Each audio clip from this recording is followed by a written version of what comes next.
PSG Fan TV, bonsoir à tous, bonsoir Joe. Bonsoir Onib, bonsoir à tous. Alors malheureusement je te retrouve avec cette élimination.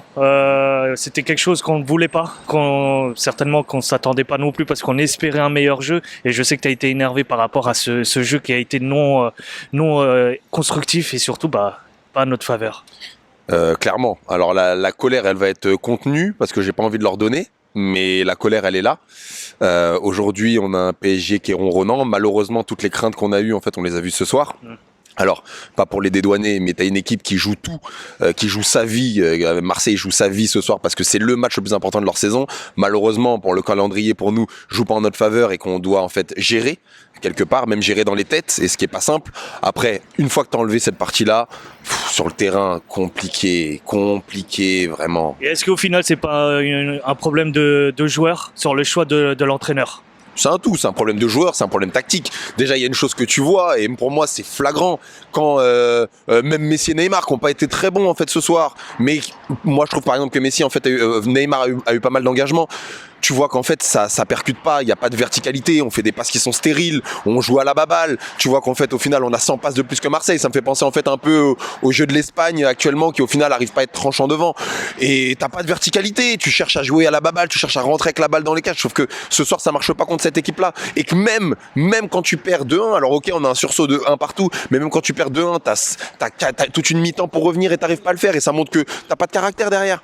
Même tactiquement ça n'a pas été bon. Verratti c'est l'un de ceux qui nous a porté le plus malgré tout. Tu le sors, tu mets des solaires, tu mets le petit Zahir, je l'aime bien, mais il laissait trop tendre. Enfin, le coaching n'allait pas, notre banc il allait pas, parce que même Marseille ils avaient un banc qui était plus fort que nous. C'est pas normal, ils peuvent faire rentrer un Vitinha à la 89e pour nous charrier. Nous on n'a rien sur le banc. C'est inquiétant. Alors je vais me consoler en me disant que t'aurais eu Mbappé ce soir, t'aurais eu plus de profondeur, mais c'est inquiétant. Et notre défense, s'il te plaît Onip, enfin je sais pas ce que t'en as pensé, mais notre défense elle est cataclysmique ce soir. Mais je vais le dire tous les jours. On a osé un jour vendre Thiago Silva pour Ramos, mais il est éclaté, mais que les gens comprennent. Et Marquinhos, mais c'est incroyable. Une charnière défensive aussi médiocre. Enfin vraiment, on se fait marcher par toutes les équipes de Ligue 1. Pour une fois qu'on a deux latéraux qui sont qualitatifs, même si je trouve qu'Hakimi il a encore pas pris la profondeur, là où Nuno Mendes pour moi c'est le Parisien qui a fait peut-être le meilleur match.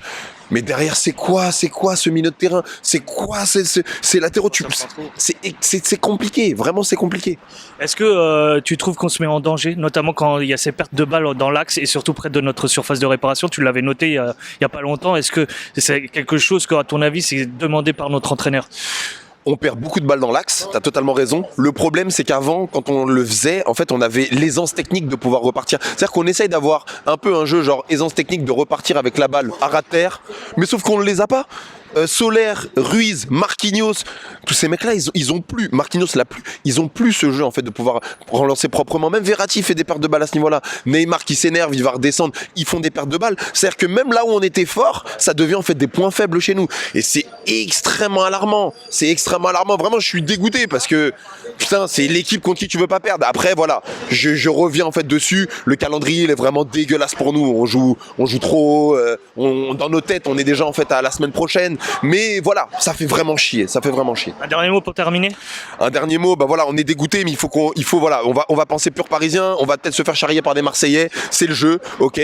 Pensons pur parisien, on a en fait le Bayern, on a une revanche en fait encore à faire par Marseille. On va essayer de voir le positif et de se dire que le PSG n'est jamais aussi fort que quand il est nul, et là pour le coup on est très nul, donc peut-être qu'on peut faire un truc contre ce Bayern avec un sursaut d'ego que certains d'entre nous peuvent avoir, et derrière peut-être de se faire éliminer de cette compétition parce que clairement on n'a pas l'effectif pour pouvoir jouer toutes les compétitions. Donc peut-être voyons un truc un peu positif, c'est qu'on se fait éliminer de cette Coupe de France qui au final c'est pas un titre qu'on cherche en fait plus que ça. Voilà, on pourra jouer notre championnat de manière sereine, une Ligue des Champions, je l'espère en fait de manière sereine, et qu'on puisse aller le plus loin sur ces deux compétitions majeures. Je te remercie. Merci à toi.